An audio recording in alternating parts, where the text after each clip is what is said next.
Page means schematic window और page layout means आपका जो लेआउट बनना है। तो सबसे पहले हम ओपन करते हैं पेज। मैं आपको एक ब्रीफ इंट्रोडक्शन दूंगा।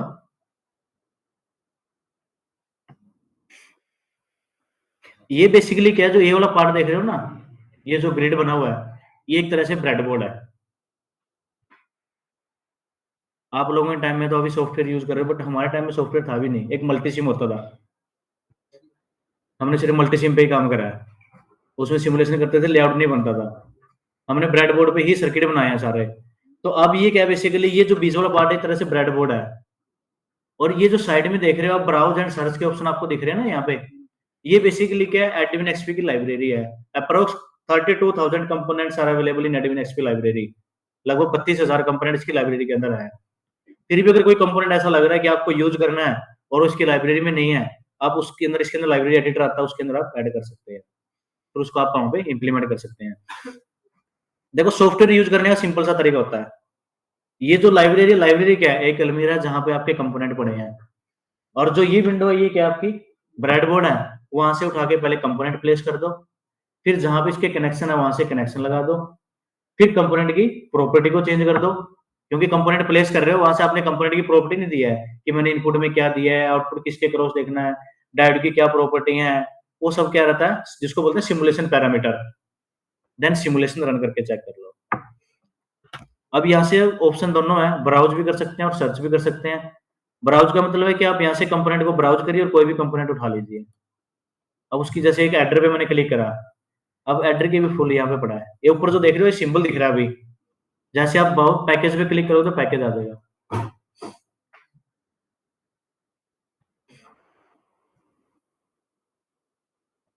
अब सबसे पहला पार्ट क्या रहता है, कंपोनेंट को प्लेस कैसे करना। सिंपली आप इस पर लेफ्ट क्लिक करेंगे तो कंपोनेंट यहाँ पे आ जाएगा। दूसरा, एक शॉर्टकट की भी है इसके अंदर बहुत सारी, जैसे डी से डायोड आ गया, आर से रेजिस्टेंस आ गया, टी से ट्रांसफार्मर आ गया, सिंपल कीबोर्ड से। जैसे मैं डी दबाता हूँ तो डायोड आ गया। मैं एक छोटा सर्किट ड्रा कर देता हूँ, आपको आइडिया आ जाएगा।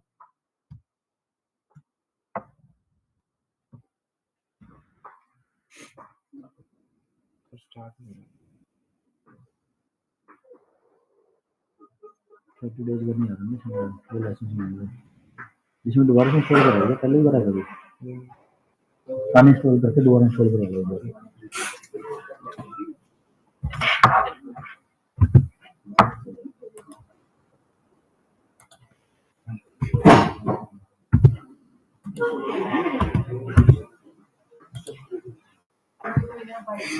मैंने ऐसे कंपोनेंट रख दिए दो चार ना, एक छोटा सर्किट ड्रा कर रहा हूँ। बेसिकली एडमिन एक्सपी में ना 3 आइकन यूज होते हैं। सबसे पहला क्या है, कंपोनेंट है। सेकंड क्या है, कनेक्शन है। एक इंस्ट्रूमेंट का आएगा प्रेफरेंस के अंदर, mixed mode simulator.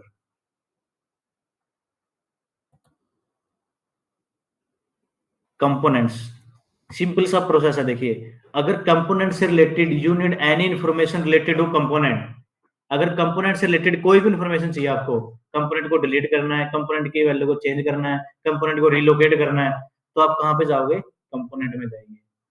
Second option क्या है, कनेक्शन। कनेक्शन से रिलेटेड कोई भी इंफॉर्मेशन चाहिए तो कहां पे जाएंगे, कनेक्शन में जाएंगे। और थर्ड क्या है, इंस्ट्रूमेंट। इंस्ट्रूमेंट बेसिकली क्या होता है, वेवफॉर्म डिस्प्ले, कि आपको वेवफॉर्म कहां से डिस्प्ले कराना है। 3 प्रोसेस हम बेसिकली यूज करते हैं यहाँ पे ना।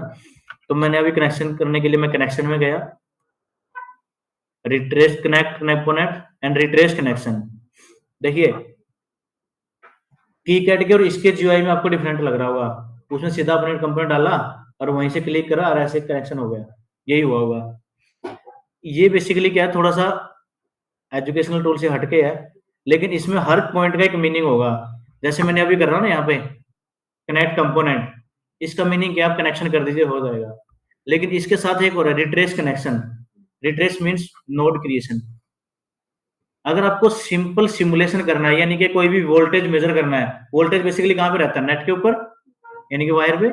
लेकिन जब करंट की बात करोगे, करंट प्लॉट करना है, करंट की कोई वेवफॉर्म प्लॉट करनी है, तो वो कहां पे रहेगी, नोड पे। तो नोड के लिए मैं क्या करता हूँ, रिट्रेस कनेक्शन करता हूँ। फिर सिंपली वही है, जिसपे आपने कनेक्शन करना है, क्लिक किया, नेक्स्ट को क्लिक किया, एंड कनेक्शन के लिए तो सिंपल F4 शॉर्टकट है, या राइट क्लिक करिए एंड कनेक्शन, ये सब पे शॉर्टकट लिखा हुआ है जो देख रहे हो ना, F1 F2 F3 F4, ये क्या शॉर्टकट है, लेकिन ये तो एक टाइम के बाद आएगा जब आप प्रैक्टिस कर चुके होगे।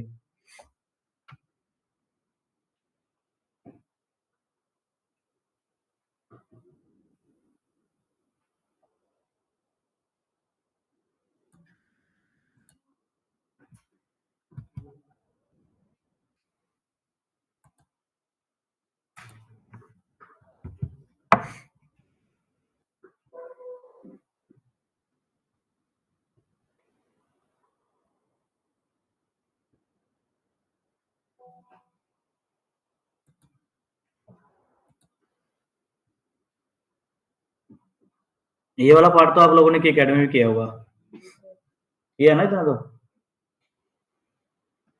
आवाज नहीं आ रही, इसका मतलब की एकेडमी नहीं किया।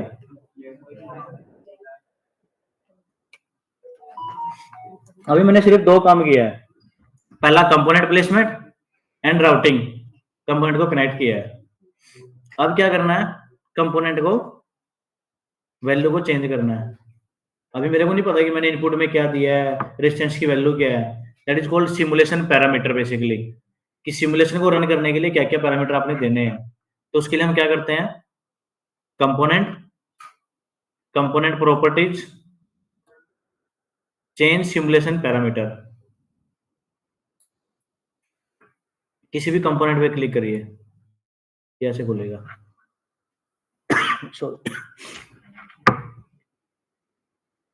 ये बेसिकली एक तरह से फंक्शन जनरेटर है। जैसे आप इस पे क्लिक करोगे बहुत सारे ऑप्शन आ रहे हैं, sine wave, mode, plus, square. अब आप क्या है, मैंने एक डायोड लगाया, सिंपल डायोड क्या करेगा, रेक्टिफायर का काम करेगा। तो रेक्टिफायर के लिए हमें क्या चाहिए होगा, साइन वेव। उसके इनपुट में हम क्या अप्लाई करेंगे, साइन वेव। मैंने यहाँ से साइन वेव सिलेक्ट किया। अब साइन वेव की बहुत सारी प्रॉपर्टी हैं। सबसे पहला क्या है, DC offset. DC offset basically initial value of the sine wave, कि साइन वेव जहां से स्टार्ट होता है। साइन जीरो क्या होता है, जीरो, तो जीरो रहेगा। पीक एम्पलीट्यूड यानी कि maximum value of the signal voltage, sorry. Then frequency, frequency का सबसे मेन रोल होता है, कोई भी सिग्नल अप्लाई करोगे ना। फ्रीक्वेंसी बेसिकली क्या है, inversely proportional of the time period. क्योंकि किसी भी सॉफ्टवेयर में जब आप सिमुलेशन रन करोगे ना, वो आपसे सिमुलेशन टाइम मांगेगा। किसी भी सॉफ्टवेयर में जब आप सिमुलेशन रन करोगे तो बोलेगा कि कितने टाइम के लिए आप सिमुलेशन रन करना चाहते हैं, 1 मिली, 2 मिली, 3 मिली, 4 मिली या माइक्रो जो भी होगा। तो वो कहां से मेजर करोगे आप, सिग्नल की फ्रीक्वेंसी से, कि मैंने किस फ्रीक्वेंसी का सिग्नल अप्लाई करा है, और उसके मेरे को पैरामीटर को प्लॉट करने के लिए कितने टाइम के लिए उसको रन करना है। अभी यहाँ पे हमने कितना दिया है, मैं इसके एम्पलीट्यूड को चेंज भी कर देता हूँ, थोड़ा सा अच्छा दिखेगा, 1.8। फ्रीक्वेंसी कितनी है, 1 किलो हर्ट्ज, यानी कि टाइम पीरियड कितना हुआ, 1 मिली सेकेंड, 10⁻⁻³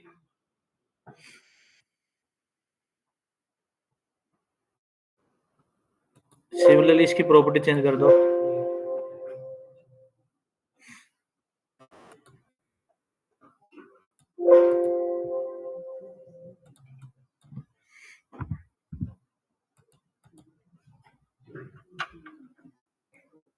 अब लास्ट स्टेप आता है इंस्ट्रूमेंट का।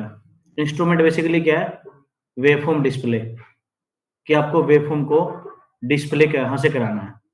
अब देखना, जैसे ही मैं इंस्ट्रूमेंट में जाऊंगा, सेट वेवफॉर्म, यहाँ पे बहुत सारे मार्कर हैं, वोल्टेज, करंट और लॉजिक।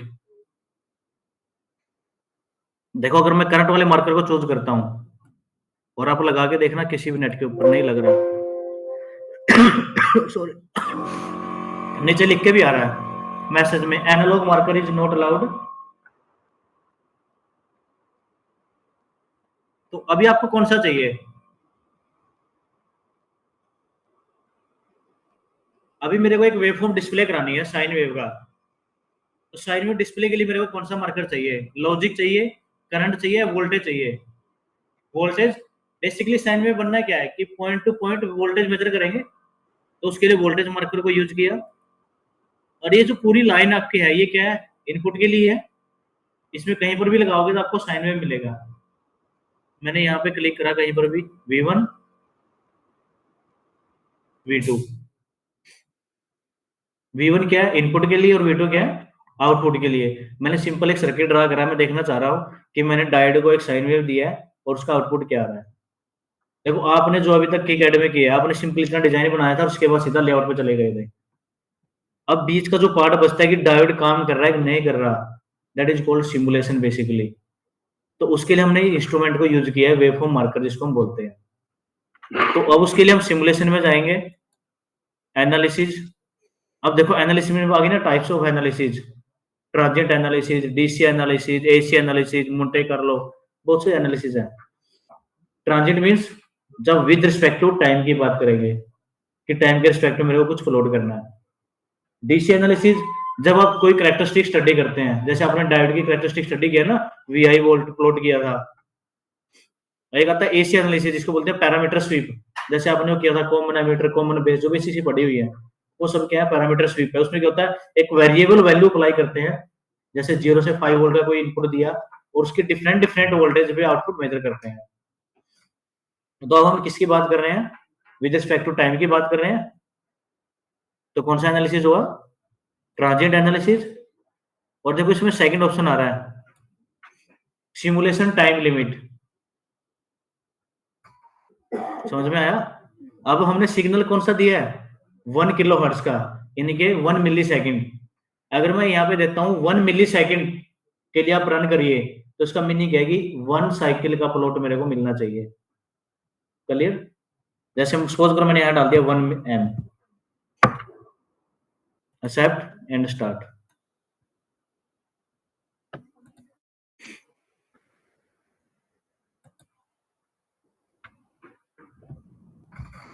देखो इनपुट सिग्नल की एम्पलीट्यूड क्या आ रही है, 1.8 तक जा रहा है और 1 मिली सेकेंड में एक साइकिल आ रहा है। अगर आप इसको इंक्रीज करोगे,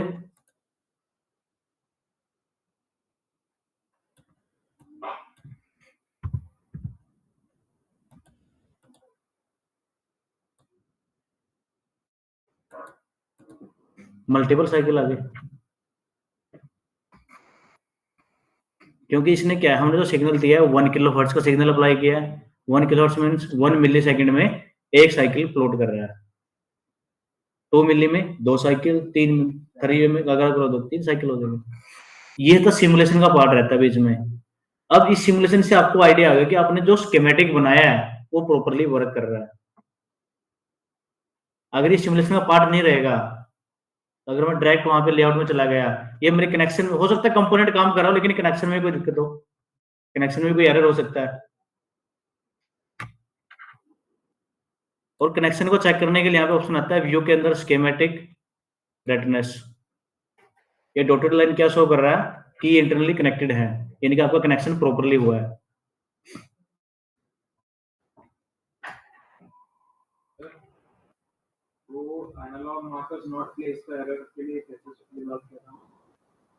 वो क्या है एनालॉग मार्कर का मीनिंग क्या है कि जो नेट है ना आपकी, नेट जो वायर है ये बेसिकली क्या डिजिटल है, और जो नोड होता है वो होती है एनालॉग।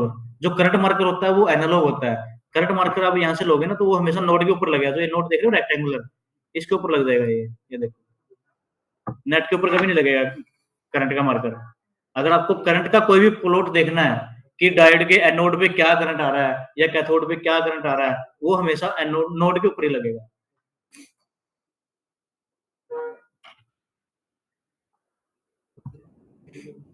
यहाँ से आपको थोड़ा आइडिया आया होगा कि स्कीमेटिक क्या होता है, सिमुलेशन क्या होता है।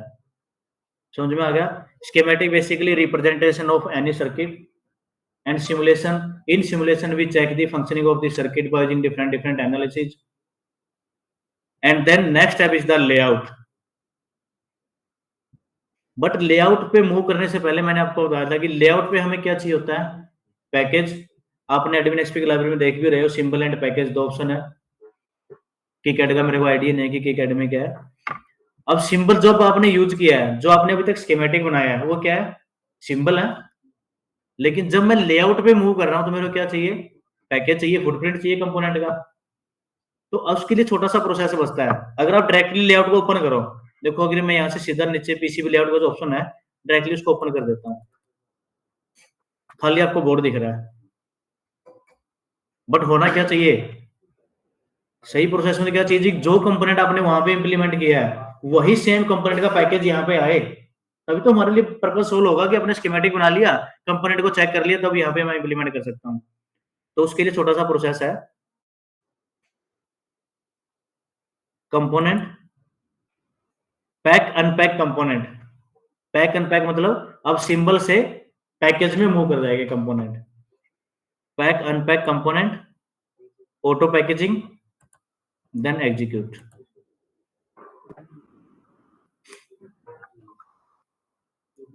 component pack unpack component, then auto packaging and execute, and now open PCB layout।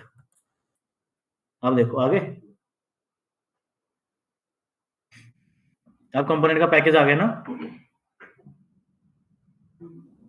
देखते हैं एक डिजाइन में कैसे कैसे बना है। देख रहे हो एक ट्रैक मोटा है, इसकी थिकनेस ज्यादा है, क्योंकि ये क्या पावर ट्रैक है। मैंने क्या दिया था, एक को दिया था 0.035 और एक को दिया था 0.05 और एक को दिया था 0.025, यानी कि आता था उससे।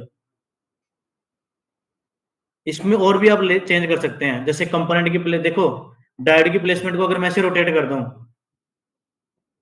और भी सही होएगा। इसको नीचे वाले को रेजिस्टेंस को अगर आप चेंज कर दो तो भी सही हो जाएगा। इसको आप कर सकते हैं। आप इसको क्लोज करिए, इसको अपडेट नहीं करना है, एग्जिट करिए, इससे बाहर आइए, कंपोनेंट के अंदर रिलोकेट,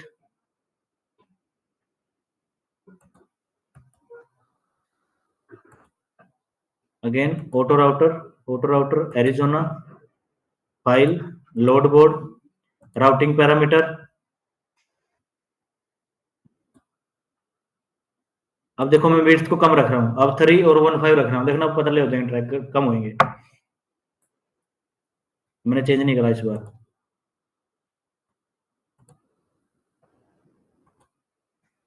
देख रहे हो, समझ आ रहा है? ये सारा प्लेसमेंट का पार्ट है। अब इसमें आप देख रहे हो जो भी ट्रैक बना ना वो 90 डिग्री पे है, ये 90 डिग्री का एंगल है ना। लेकिन पीसीबी में कोई भी कभी भी देखा कोई भी ट्रैक 90 डिग्री पे नहीं होता, 45 डिग्री पे होते हैं। वाई 90 डिग्री में क्या होगा, करंट लॉस ज्यादा होगा। करंट लॉस को रिड्यूस करने के लिए हमने एंगल क्या कर दिया, 45 में कन्वर्ट कर दिया। उसके लिए हमारे पास यहाँ पे ऑप्शन है मीटर का, execute, close, update project and exit. Change हो गया ना। अब इसमें 3D भी है, 3D में देख सकते हैं कैसा दिखेगा बोर्ड बनने के बाद ना।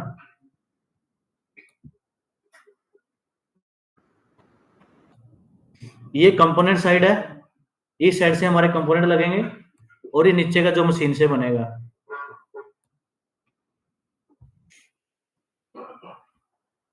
आप लोगों को अब आइडिया आ रहा होगा। जो ये बोर्ड की हम बात कर रहे थे, इस बोर्ड की जो हमने बात करी थी, अब जो देख रहे हो ना रेड कलर में आप, रेक्टेंगुलर और स्क्वायर शो में, ये क्या पैड है, और जो लाइन देख रहे हो क्या बेसिकली आपका ट्रैक है।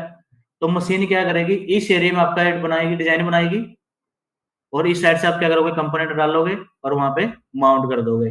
वही चीज आपको दिख रही है ना, ये प्रोसेस होने वाला बेसिकली मशीन से। कुछ समझ में आया? इसमें और उसमें कुछ फर्क लगा आपको, कुछ डिफरेंट लग रहा है? थोड़ा सा जीयूआई थोड़ा सा डिफिकल्ट लगेगा आपको कि कंपोनेंट को वहां से उठाना, ये करना, लेकिन इस अभी देखो ये तो मैंने बेसिकली थोड़ा सा प्रोसेस बताया आपको, इसके अंदर बहुत सारे प्रोसेस हैं। माइक्रो कंट्रोलर का वीएसडीएल की कोडिंग कर सकते हैं, एक्जाम देखो वीएसडीएल में भी दोनों है। वीएसडीएल का तो आइडिया सबको होगा, इलेक्ट्रिक्स बैकग्राउंड से सब लोग ना। वीएसडीएल आई क्यों थी पहले तो, वीएसडीएल लैंग्वेज आई क्यों, ऐसा क्या था वीएसडीएल लेके आना पड़ा? उस तो देखो हर चीज के पीछे लॉजिक है ना, किसी कारण से तो आई होगी, कुछ तो उसका यूजर होगा मार्केट में, तभी तो उसको लेके आए हैं, नहीं तो क्या फायदा कुछ चीज आने का। वीएचडीएल का नाम क्या है, हार्डवेयर डिस्क्रिप्शन लैंग्वेज ना बेसिकली एचडीएल से। यानी कि जब भी बोर्ड लेवल की बात करते थे ना, जब आपके बोर्ड का साइज बहुत बड़ा हो जाता है और बोर्ड को डिस्क्राइब करना बहुत डिफिकल्ट है, तो उसको कन्वर्ट करने के लिए, हार्डवेयर को डिस्क्राइब करने के लिए एक लैंग्वेज लेके आए थे, इसको बोलते हैं VHDL। उसमें आपने कभी भी पढ़ोगे ना, इसके कोड लिखोगे देखोगे, सिंपल आप क्या करते हैं, इनपुट आउटपुट को डिस्क्राइब करते हैं और इसका एक्सप्रेशन लिख देते हैं कि output is equal to, assign करा देते हैं। तो सिर्फ हार्डवेयर के लिए आई थी और कुछ यूज नहीं हुआ SDL का। तो एडमिन एक्सपी के अंदर बेसिकली क्या बहुत सारा पार्ट है। अभी तो देखो लेआउट मैंने जर्नल बनाया है, किसी भी सर्किट का आपने क्या करना है, थर्मल एनालिसिस होता है। अब PCB बना रहे हो ना, अब जैसे आपको पता है कि कौन सा कंपोनेंट हीट प्रोड्यूस कर रहा है, इसको किसको हीट सिंकर चाहिए, that is called thermal analysis. उसको बोलते हैं थर्मल एनालिसिस। एक होता है EMI यानी कि इलेक्ट्रोमैग्नेटिक एनालिसिस, बेसिकली कि एक कंपोनेंट का इलेक्ट्रिक फील्ड दूसरे को इफेक्ट कर रहा है।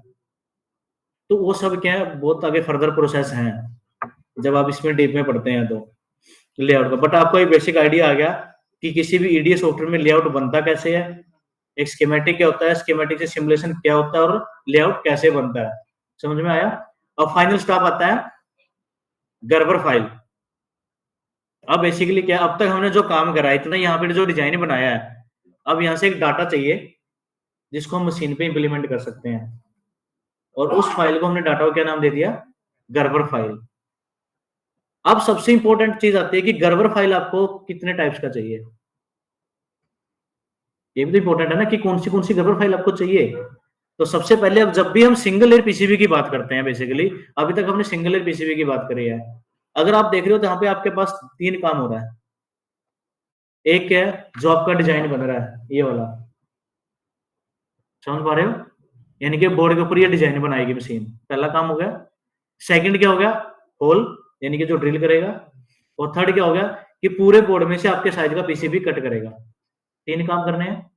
तो बेसिकली हमें 3 गर्बर फाइल चाहिए फॉर सिंगल लेयर PCB, जिसको फर्स्ट बोलते हैं इंग्रेविंग फाइल, इंग्रेविंग मतलब milling file, second drill file, और third cutout file. Cutout file को बोलते हैं मैकेनिकल लेयर। बेसिकली किसी भी सॉफ्टवेयर में जाओगे तो उसको बोलते हैं मैकेनिकल लेयर। और जब डबल लेयर की बात करेंगे तो डबल लेयर पे एक फाइल एक्स्ट्रा होगी, ड्रिल भी सेम रहेगा, कटआउट भी सेम रहेगा, लेकिन डिजाइन क्या होगा, आधा डिजाइन टॉप में, आधा डिजाइन बॉटम में, यानी कि एक लेयर इंक्रीट होगी इंग्रेविंग की, यानी कि एक कंपोनेंट साइड और एक शोल्डर साइड। जब डबल लेयर की बात करेंगे तो 4 गर्बर फाइल लेके जाएंगे किसी भी EDA सॉफ्टवेयर से, लेकिन जब सिंगल लेयर की बात करेंगे तो सिर्फ 3 गर्बर फाइल लेके जाएंगे, engraving, drill and cutout. Clear? अब उसको करते कैसे हैं। अब देखिए गर्बर फाइल बेसिकली किसका पार्ट आ गया, फैब्रिकेशन का। गर्बर फाइल किसके लिए चाहिए, फैब्रिकेट करने के लिए। तो यहाँ पे ऑप्शन है फैब्रिकेशन मैनेजर।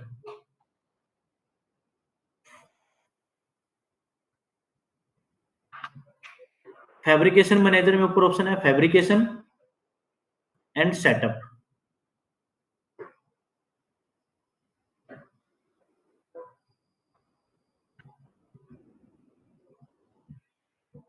अब इसमें सबसे पहला ऑप्शन जो आपको दिख रहा है, लोकेशन।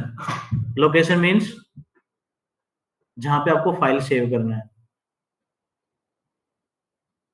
यहां से आप क्या करिए, ब्राउज करिए। मैं डेस्कटॉप पे कोई फोल्डर बना लेता हूँ या डेस्कटॉप पे डाल देता हूँ सीधा, ये लो। ओके किया, इनके जो भी फाइल जाएगा वो कहां पे जाएगा, डेस्कटॉप पे। सेकंड ऑप्शन आ रहा है प्रीफिक्स। प्रीफिक्स मतलब पहले, यानी कि फाइल के साथ कुछ प्रीफिक्स यूज हो। जैसे मान लो मैंने एक रेक्टिफायर बनाया, अब क्या सॉफ्टवेयर की एक्सटेंशन सबके लिए सेम रहेगी, .gbr की एक्सटेंशन तो सेम आएगी, लेकिन मैं कैसे आइडेंटिफाई करूं कि मेरी ये फाइल किस डिजाइन की है। तो उसके लिए हम एक प्रीफिक्स यूज कर लेते हैं। जैसे मैंने रेक्टिफायर के लिए यूज करा, मैं यहाँ से ब्राउज किया, क्रिएट न्यू, मैंने यहाँ पे लिख दिया REC रेक्टिफायर, एक्सेप्ट। यहाँ पे अब जो भी फाइल आपकी आएगी REC/29.gbr, REC something.gbr। अब सबसे पहला आता है कि आपको गर्बर फाइल बनानी कैसे है। तो सबसे पहले जब हम बात कर रहे थे सिंगल लेयर में, सबसे पहले कौन सी चाहिए, engraving. Engraving means art work, यानी कि कोई डिजाइन का पार्ट है। तो सबसे पहले यहाँ पे ऑप्शन है गर्बर आर्ट वर्क। जैसे आप इस पे क्लिक करेंगे, सेम वही ऑप्शन, कंपोनेंट साइड और शोल्डर साइड। अब आपको कौन सी साइड चाहिए? Shoulder side only. और लेकिन इसमें भी टाइप्स हैं, देखो आप component print, component mask, component layer दिख रहे हैं, ऐसे शोल्डर में भी होंगे। अब आपको यहां से शोल्डर लेयर चाहिए, शोल्डर मास्क चाहिए, शोल्डर प्रिंट चाहिए? Shoulder layer. लेकिन बाकी जो बच गया शोल्डर मास्क, शोल्डर प्रिंटिंग का क्या मतलब है? देखिए जब भी आप एक पीसीबी बनाते हैं, अभी शोल्डर लेयर से आप क्या करेंगे, सिर्फ एक इंग्रेविंग फाइल जनरेट करेंगे जिससे आपका डिजाइन बनेगा। शोल्डर मास्क से क्या होगा, जो सिर्फ आपका पैड एरिया है, पैड मीन्स जहां पे आपको कंपोनेंट माउंट करने हैं, उस पोर्शन को वो दिखाएगा। जैसे खोल के देखो ना शोल्डर मास्क की फाइल को, तो उसका मतलब क्या है कि जब भी आप शोल्डर पैड के ऊपर शोल्डर लगाते हैं तो एक मास्क क्रिएट होता है जिसको बोलते हैं स्टेंसिल। बेसिकली एक स्टेंसिल शीट बनती है लगाने के लिए, तो उस केस में मेरे को शोल्डर मास्क की जरूरत होती है। और शोल्डर प्रिंट लास्ट, सबसे लास्ट स्टेप आता है। कभी भी आपने पीसीबी देखा होगा, इस साइज का, इस तरह का नहीं होता, ग्रीन कलर का होता है। बेसिकली पीसीबी किस तरह का है? ग्रीन कलर का है ना, क्योंकि ये तो कंडक्टर है। अगर ये ऐसा पड़ा रहा ना ओपन एनवायरनमेंट के अंदर, इसके ऊपर तो ऑक्साइड लेयर क्रिएट हो जाएगा। ऑक्साइड लेयर क्रिएट होगा तो कंडक्टिविटी रिमूव हो जाएगी। तो उस चीज से बचने के लिए हम क्या करते हैं, उसके ऊपर उसको बोलते हैं basically UV ink, ultraviolet ink होती है वो क्या करते हैं, यूवी इंक उसके ऊपर लगाते हैं। एक मास्क होता है जो सिर्फ शोल्डर वाले पोर्शन को छोड़ के बाकी सब जगह क्या कर लेते हैं, ग्रीन लेयर को प्रिंट कर देता है, जिसमें यूवी एक्सपोजर यूज होता है। इसके अलावा कोई एक मशीन होगी। तो अभी हमको डिजाइन करने के लिए यहाँ से चाहिए शोल्डर लेयर। तो आपने क्या किया, यहाँ से शोल्डर लेयर को सिलेक्ट किया, देन एग्जीक्यूट। आपकी जो फाइल का नाम आ रहा है देखो, rec/29.gbr, ये आपकी इंग्रेविंग फाइल आ गई। देन एग्जीक्यूट,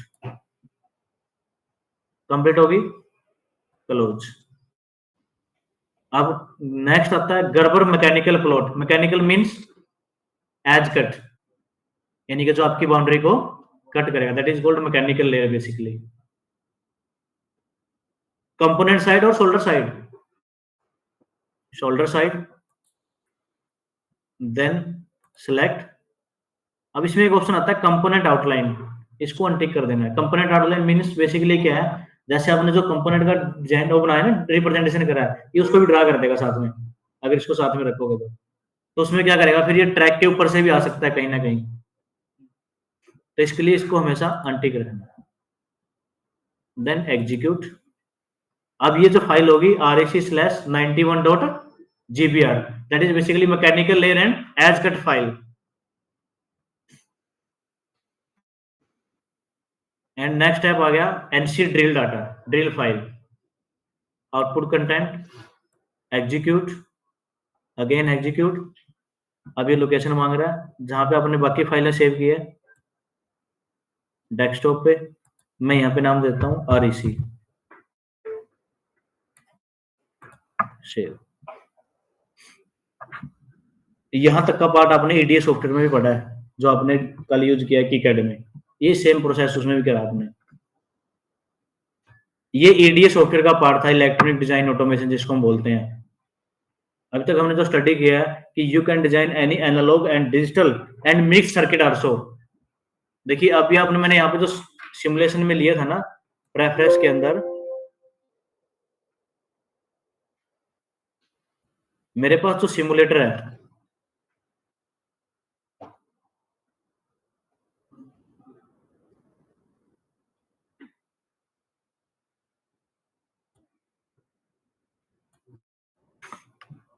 मैंने जो यहाँ से सिमुलेटर लिया, क्या लिया है, mixed mode simulator. Mixed mode का मीनिंग यही है कि आप कोई भी एनालॉग बना सकते हैं, एनालॉग सर्किट को सिमुलेट करके देख सकते हैं, डिजिटल को देख सकते हैं, और एनालॉग की कोई आउटपुट आ रहा है या कोई भी आ रहा है, उससे आप आगे फर्दर दूसरे सर्किट में अप्लाई करके उसको सिमुलेट करके देख सकते हैं। That is called mixed mode simulator basically.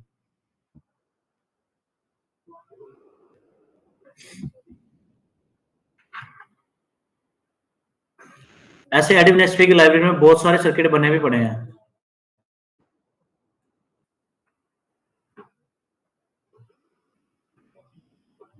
File के अंदर open project,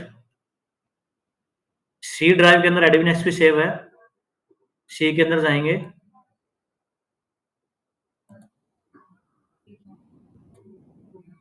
Edwin XP, job, और इतने सारे एग्जांपल यहाँ पे बने पड़े हैं। 8051 का कोई देख लो, बेसिकली इसमें अंदर 3 कंट्रोलर हैं, 8051, एवीआर और पिक।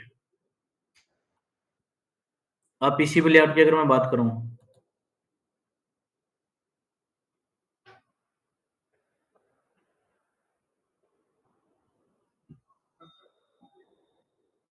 देखो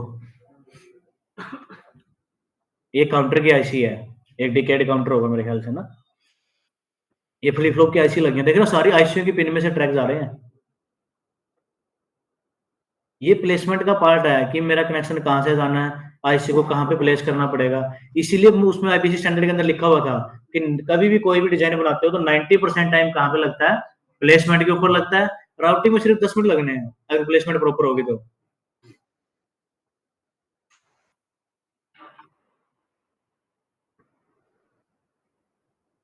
ये डबल लेयर है, देख रहे हो, आधा डिजाइन ऊपर आ रहा है कंपोनेंट साइड में, ये जो ग्रीन कलर के ट्रैक दिख रहे हैं, और आधा डिजाइन आपका नीचे होगा।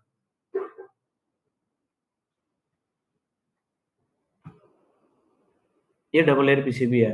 जब आप डबल लेयर पीसीबी बनाएंगे तो हमें क्या करना पड़ेगा, जैसे आपने यहाँ पे किया था ना,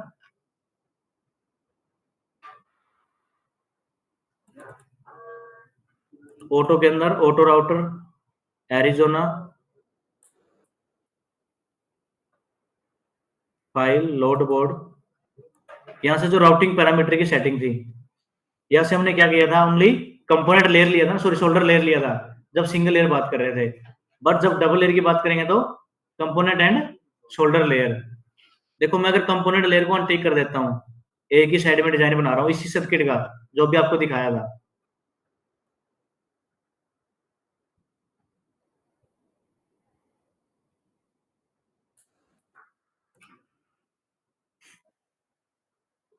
कितना कनेक्शन हुआ,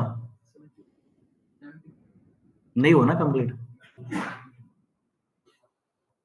जब सर्किट मेरे को लगे कि मेरा कॉम्प्लेक्स सर्किट आ रहा है, बेसिकली डबल लेयर पीसीबी बनाई क्यों था, मल्टीपल पीसीबी बनाई क्यों था, बेसिकली क्या है, कभी भी पीसीबी का मेनली रोल क्या आएगा, बोर्ड का साइज।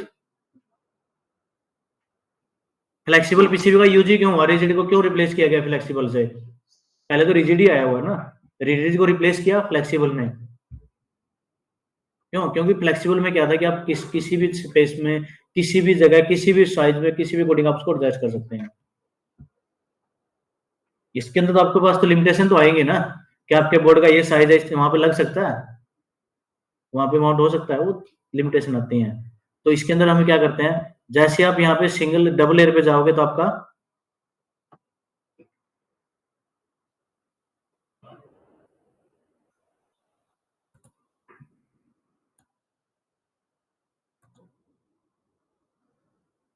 अब मैं डबल लेयर पे जा रहा हूँ,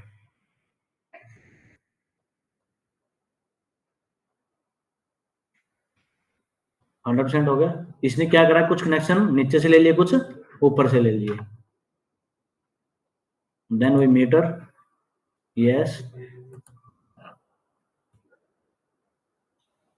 ये तो आप लोगों को एक थोड़ा आइडिया होगा कि ईडी सॉफ्टवेयर में डिजाइन कैसे बनता है, कैसे घर पर फाइल आती हैं। अब कोई भी सॉफ्टवेयर रहेगा, आपको ऐसे ही घर पर फाइल बनानी है बस, यहाँ तक ईडीए पार्ट का काम कंप्लीट हो जाता है। क्लियर। अब अगला स्टेप आता है कैम प्रोसेस। अभी तक हमने क्या किया, घर पर फाइल बनाया है, लेकिन मशीन बेसिकली क्या करता है, और मशीन रीड ओनली जी कोड बेसिकली। आप जी कोड भी देखोगे ना कभी भी, जी कोड में कुछ नहीं लिखा होगा, x equal to y equal to z equal to. Basically है क्या, मशीन के अंदर 3 स्टेपर मोटर है, एक स्पिंडल है। मशीन की मैक्सिमम कॉस्ट किस पे डिपेंड करती है, स्पिंडल के ऊपर डिपेंड करती है, कि आप स्पिंडल किस क्वालिटी का यूज कर रहे हैं, कितने आरपीएम का स्पिंडल आप यूज कर रहे हैं। 12,000 आरपीएम से मशीन स्टार्ट हो जाता है।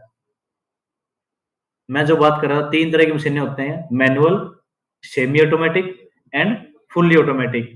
मैनुअल मींस मशीन क्या होगी, जो आपने ऑपरेट कर रहे हो ना, सिर्फ जो ऑपरेशन करेगी वो, इंग्रेविंग करे, ड्रिल करे, कट करे, वो ऑटोमेटिक करेगी, लेकिन बिट लगाना, निकालना, कुछ भी करना, वो सारा काम मैनुअली रहेगा।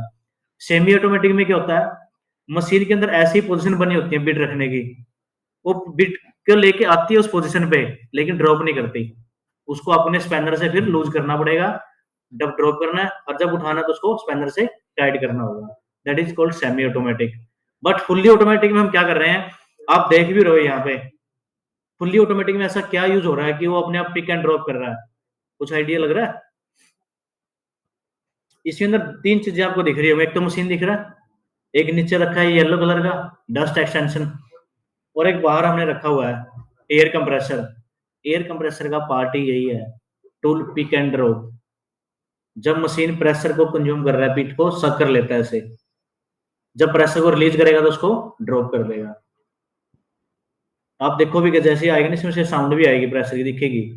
आप पीछे से वो देख रहे हो ब्लू कलर की वो आ रही है पाइप बाहर से ना एयर कंप्रेसर से, वो मशीन के बैक साइड में लगी है, उसी में से एयर कंप्रेसर आ रहा है। और जो ऊपर ये देख रहे हो ना ब्लैक कलर की दो पाइप दिख रही है ऊपर, इनमें से जो ब्लैक कलर की उस वाली साइड की जो पाइप है वही एयर कंप्रेसर की है, उसमें से वहां पे जा रहा है।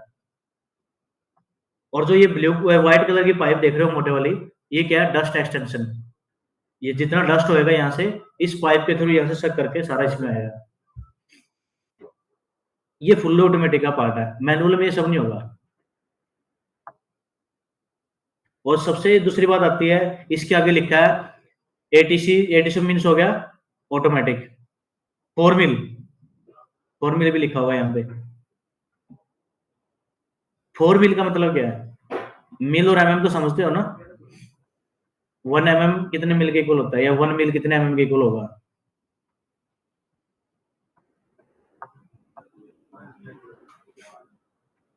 देखिए जब भी आप किसी भी एडीए सॉफ्टवेयर में या सीएनसी मशीन में बात करेंगे ना, या तो एमएम में बात करेंगे या मिल में बात करेंगे, ये चीज हम बात ही नहीं करेंगे। तो 0. अब इसने लिखा है कि 4 मिल, 4 मिल्स मतलब 1 mm तक का ट्रैक आप लगभग नीचे जा सकते हैं, इतना पतला ट्रैक आप बना सकते हैं। देखो मेन लिमिटेशन कहाँ पाएंगे मशीन की, कि कितना पतला ट्रैक आप बना सकते हो। मोटा तो कोई भी मशीन बना देगी, कि कितना पतला ट्रैक मशीन डिफाइन कर सकती है और कितनी एक्यूरेसी पे वो काम कर रही है, वही मशीन की लिमिटेशन है। जो हमारे पास मशीन है ये बेसिकली क्या है, 70,000 आरपीएम, 70,000 आरपीएम की मशीन है। कोई भी आपने आर एन डी वर्क करना है, कोई भी आपने एंटीना इंप्लीमेंट करना है, कोई भी माइक्रोस्ट्रिप एंटीना, हॉर्न एंटीना, कोई भी एंटीना बना लो, पैच एंटीना, सब बिल्कुल फाइन वर्क होगा।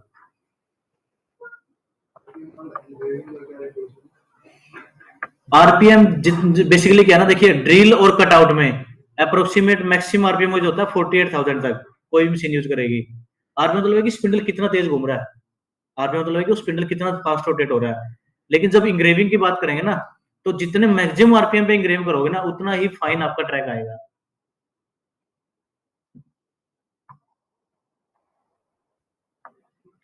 अब मशीन पे ऑपरेट करने से पहले हम ऑपरेट करते हैं कैम प्रोसेस। बेसिकली हमारे पास क्या है, एक ऐसा सॉफ्टवेयर है जो क्या कर रहा है, मशीन को और कैम को दोनों को एक साथ कर रहा है। जो भी हमारे पास यूज हो रहा है यहाँ पे, इसको बोलते हैं ट्रैक मेकर। पेटेंट सॉफ्टवेयर है वो, ओपन सोर्स नहीं है।